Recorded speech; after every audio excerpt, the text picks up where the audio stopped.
నమస్కారం NSTV news కి స్వాగతం. నా పేరు సంధ్య. ముందుగా వార్తల్లోని ముఖ్యాంశాలు. మల్లాపూర్ ఏఎంఆర్ టౌన్షిప్ బాలాపూర్ మండల్లో కిడ్నాపర్ల భయంతో బాలాపూర్ పోలీస్ స్టేషన్ను సంప్రదించిన గౌండ్ల విజయలక్ష్మి, వారి భర్త గౌండ్ల గోపాలకృష్ణ, వారి కుమారుడు క్రాంతి కిరణ్ పోలీస్ స్టేషన్ ముందు మాకు రక్షణ న్యాయం కావాలని బాలాపూర్ పోలీసులను సంప్రదించడం జరిగింది.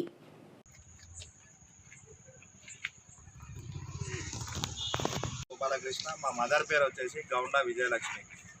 మేము బాలాపూర్ పిఎస్కి 15వ తారీఖు ఆగస్టు 15th రోజు ఇండిపెండెంట్ డే రోజు వచ్చాము ఇక్కడికి పిఎస్కి. కంప్లైంట్ ఏంటంటే మా అన్న మిస్సింగ్ కంప్లైంట్ మీద వచ్చాము ఇక్కడికి. వస్తే ఇక్కడ పిఎస్లో రిసెప్షనిస్ట్కి ఇచ్చిన తర్వాత ఇన్వార్డ్ ఇవ్వమని అడిగాము. అడిగితే ఇస్తాము, కొద్దిగా టైం పడుతుందని చెప్పారు. ఎవరు మా సెక్టార్ ఇన్ఛార్జీలు ఎవరు లేరు, ఇండిపెండెన్స్ డే కాబట్టి బయటికి వెళ్ళినారు అని చెప్పాను. అసలు దీంట్లో మధు సార్ అనే ఎస్ఐ, ఆయనకు సంబంధం లేని మ్యాటర్ ఇది. ఆయన డైరెక్ట్ వచ్చేసి మా ఫాదర్ని ఏమన్నారంటే, రికవరీ హాస్పిటల్లో శ్రీనివాసులు సార్ అడ్మిట్ అయ్యాడు, టైఫాయిడ్ ఫీవర్ వచ్చి, ఆయన రూమ్ నెంబర్ చెప్తాను, మీరు వెళ్ళి అక్కడ కంప్లైంట్ ఇచ్చుకోండి అని చెప్పారు. పోలీస్ స్టేషన్ అనేది దేని గురించి ఉన్నదని మాకు గిట్ట అర్థం కాలేదు ఆ రోజు. మరి పబ్లిక్ గురించి ఉందా, సెటిల్మెంట్ల గురించి? ఇప్పుడు ఏం కావాలి మీకు? ప్రెసెంట్ మాకు న్యాయం కావాలి. మావి 4 ఎఫ్ఐఆర్లు అయినాయి.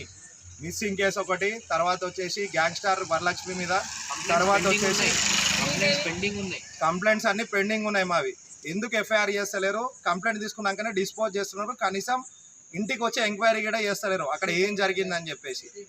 శ్రీదేవి లింగయ్య అనేటైనా మీడియేటర్ మీద ఎవరైతే ఉన్నారో వాళ్ళ మీద గిట్ట కంప్లైంట్ ఇచ్చాము మేము. అది గిట్ట ఏందన్నది ఎంక్వైరీ చేయకుండా మీరు కోర్టు నుంచి రిఫర్ కండి అని మాకే సజెషన్ చెప్తున్నారు.